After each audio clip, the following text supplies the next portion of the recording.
Happy Thursday, everyone. We have a sweet little work set coming your way. It is gassing to say the least, but it's a great one. Tested this one in a few different ways, a few different times, and I hope you guys enjoy it and have a good time with it. But before we get to that, let's talk about what we got going on.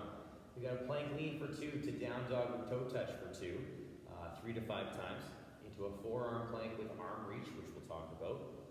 20 seconds total count of that. Prone shoulder raise, 6 to 10 alternating reps with a 1 to 2 second hold per arm. Laying arm extension for 5 to 10. If you'd like to do a hold there as well, you're more than welcome to.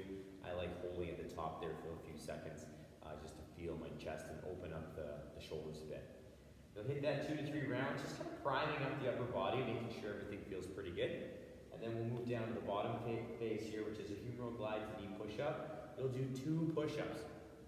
So once we get to the top, you're going to stay engaged, lower press, and then lower, okay?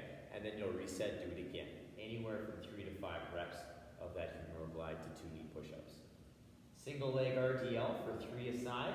Tempo kettlebell / dumbbell deadlift for 3 to 5 at a 3-second tempo.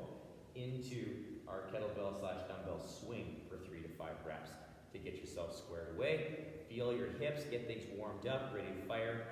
Good to go for 3 to 5 rounds before we tackle this bad boy, which over here we have 5 rounds, 15 kettlebell or dumbbell swings, and 15 burpees. Oh, simple, but very effective. So I'm very excited to hear about this one, you guys. I will have some rep options too in the bottom, some round options in the bottom in terms of this work set, but this is a gasser. I hope you all buckle up and get ready to go, because it's a fun time. It's a fun time, all right? All here. But let's get you warmed up, ready for action. All right, guys, let's get those feet under those hips. Let's warm our bodies up. Let's take those arms big and tall up overhead. Let's shrug those shoulders overhead and bring those arms back down. Let's bring the hands down behind the neck. Ribs staying in. We'll reach the elbow way up to the sky. We'll come back down. Reach the other elbow and come back down. Big stretch, back down. Big stretch, back down. Take the arms way up overhead, shrug again. Good, we'll reach it over to the other side. Come back through, reach to the side. Good, we'll shrug one more time. Loosen that neck, we'll find it. And take the arms out to that T. We'll turn them in, turn them out, turn them in, turn them out, and turn them in and out. We'll bring them to the front. Clasp the fingers, press way out in front, rounding out that upper back. Big long stretch, spacing out those shoulders. Up overhead, big reach. Last one, big reach. Good, we'll take it all the way to the floor. We'll touch those toes. We're gonna walk up those shins. We're gonna come down, framing a foot.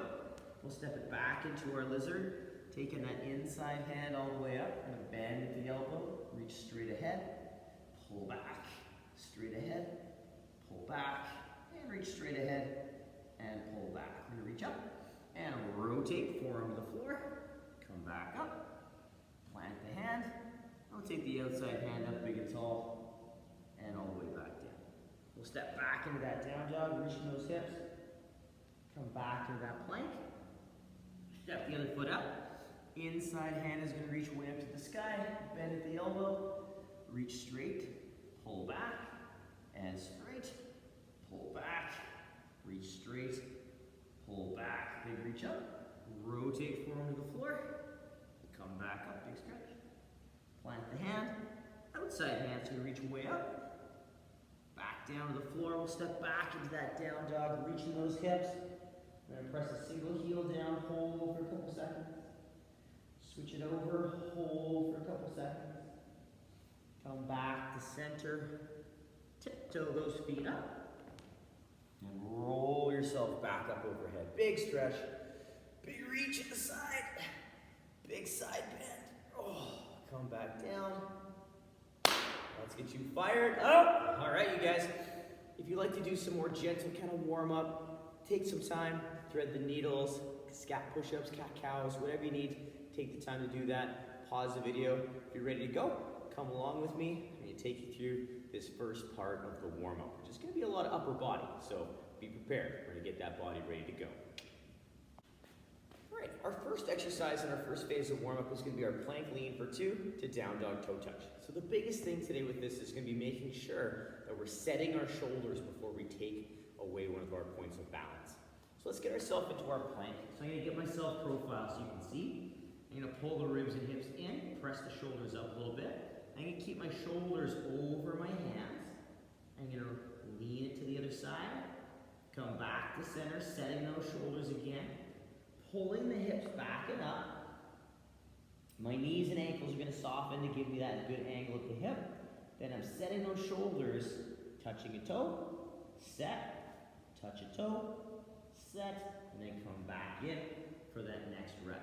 Making sure I'm pulling those ribs and hips in, setting that nice upper back position so I can move in to that lean and that lean. So with the leans, we want to keep those shoulders over the hands. Right, so we want to make sure that we're not going back or forward. We're just staying nice and square to the floor, back and forth over the hands.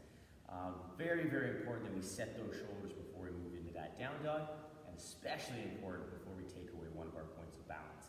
So really take the time just to make sure everything's set and strong. More time under tension is not necessarily a bad thing. All right?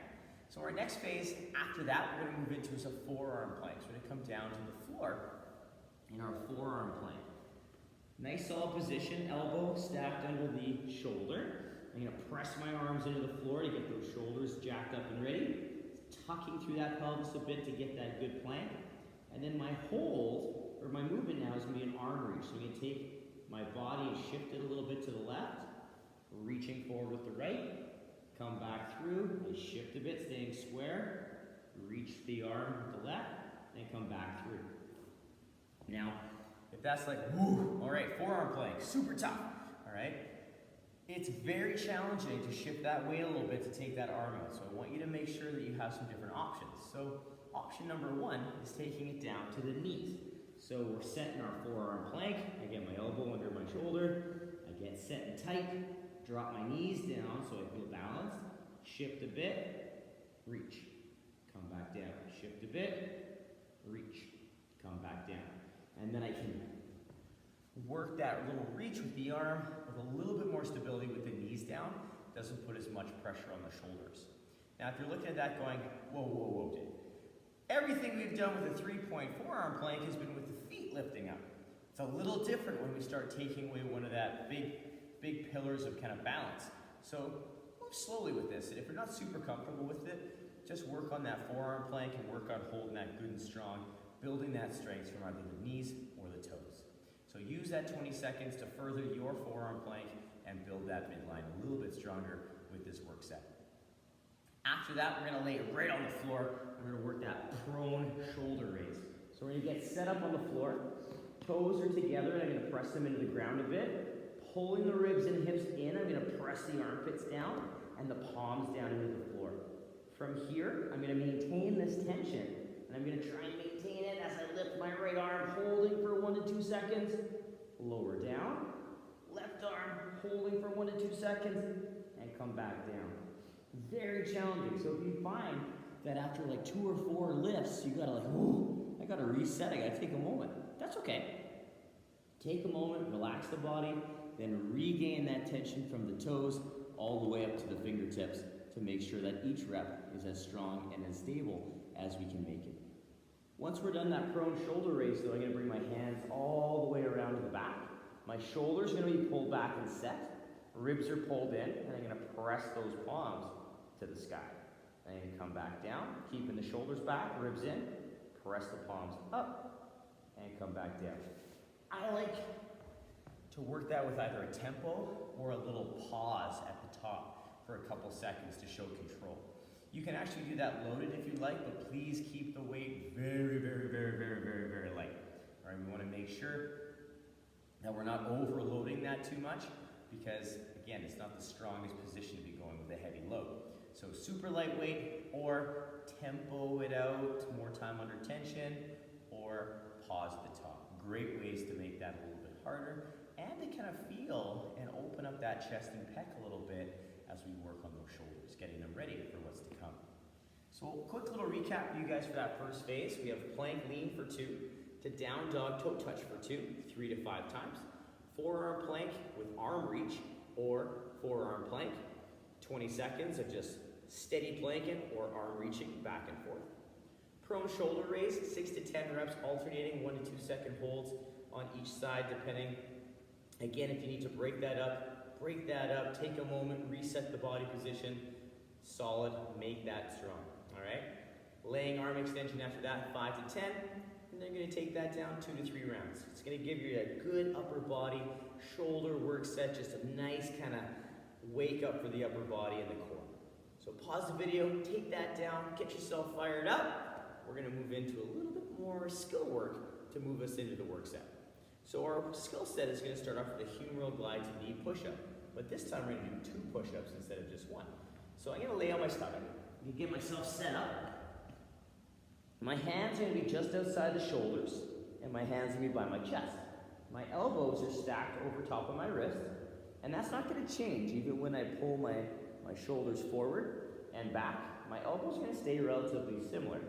I'm gonna pull my shoulders forward, which dumps them in, and we don't wanna have this position in a push-up nor a burpee. What we wanna do is we're gonna pull the shoulders back so they're set and they're strong in that capsule. We're gonna pull the ribs and hips in, and we're gonna press to that nice position.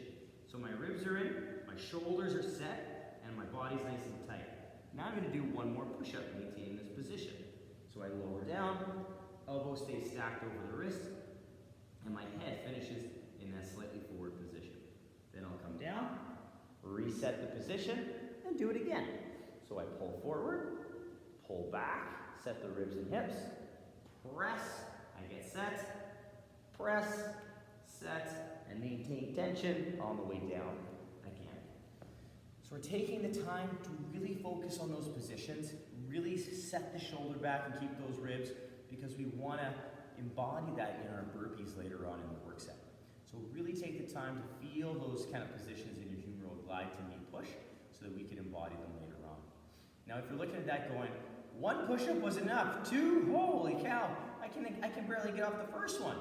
You can definitely do the isometric hold variation as well. If you're going to do the isometric hold variation, hold anywhere from 6 to 10 seconds, so just a little bit longer than normal, so we bank more time under tension. And that would be a fun way to build that strength and build that position in that bottom portion of the push-up. After our humeral glide, we're going to work on our single leg RDL to prime up our hamstrings. So there's a few things we can do with this. One of which, unloaded, I'm going to get myself turned sideways. So my balancing leg here on the left is going to be my primary focus position. My right leg is going to act as my kickstand. So I'm going to squeeze my glutes, my shoulders are back and set. I'm going to squeeze my imaginary dumbbell, and I can pull the hips back, focusing on that flat foot contact as I take the hands to the knee, and then I stand and open up those hips and knee at the top. Now if you'd like to load this, I have my dumbbell here, we can do this one of 3 ways. The setup is the same. I get myself set up. This time I'm going to hold the dumbbell to the front. I squeeze the glutes, set the shoulders. I take the dumbbell down to just below the knee where I feel maximum tension on my glute and hamstring. And then I stand up nice and tall. If you'd like to change positions, you can have the dumbbell on the leg that is the kickstand, or you can have the dumbbell on the side of the leg that is the balancing leg. Neither is better nor worse than the other. They're all just a little bit different. And I encourage you to practice each one because it's going to load the body just a little bit different and create a different feel in the hips and the hamstring. And your balance, I should say, as well. So check that out, play with them, build them. If you're like, I don't really want to load them today, that's fine. We're going to kickstart those hamstrings, get them ready for those swings with along these deadlifts coming up. So our next exercise on the list is a tempo kettlebell or dumbbell deadlift. There's a few different ways you can hold this as well. One of which is holding it by the bell, just like one of our dumbbell swing options. So you're going to hold the dumbbell by the bell. We stand up nice and tall. We pull the hips back and then lower the dumbbell down to the floor. And then I push through the legs and stand tall. Take the hips back and down, touch the floor, stand tall. I can also do that similar deadlift with my hand to the front and in the middle, or with my sumo deadlift. So very similar. I'll maintain the same back position and just hold the dumbbell with one hand. I'll do 3 to 5, switch sides, and do it on the other side, 3 to 5.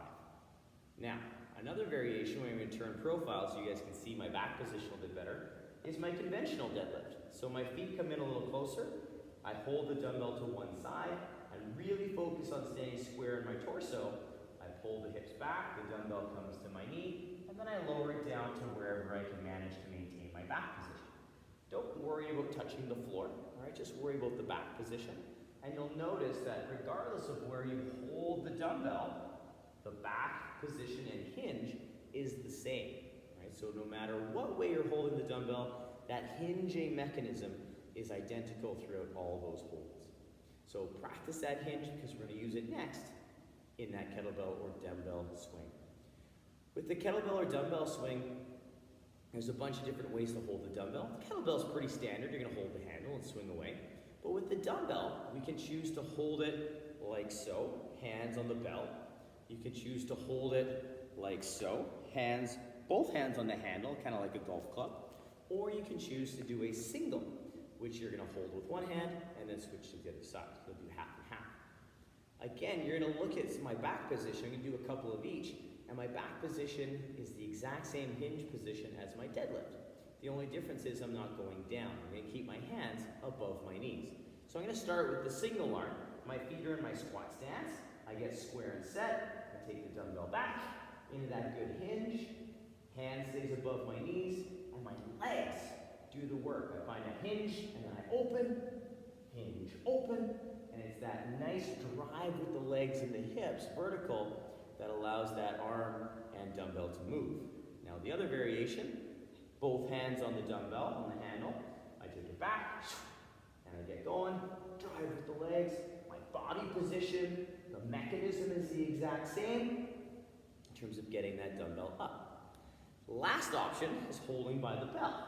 And again, hands stay above the knees, I get that quick hip, that good back position, I'm controlling my body through all those movements and moving with the dumbbell or kettlebell. So as you noticed, back position, body position, all identical, just slightly different ways to hold the dumbbell. Again, neither is better nor worse, they just offer a slightly different feel to the body. I am, again, quite partial to that single arm dumbbell swing. It's a lot of fun, changes it, and really makes you have to focus on that square torso and fight against rotation. So I always invite people to practice and play with that one.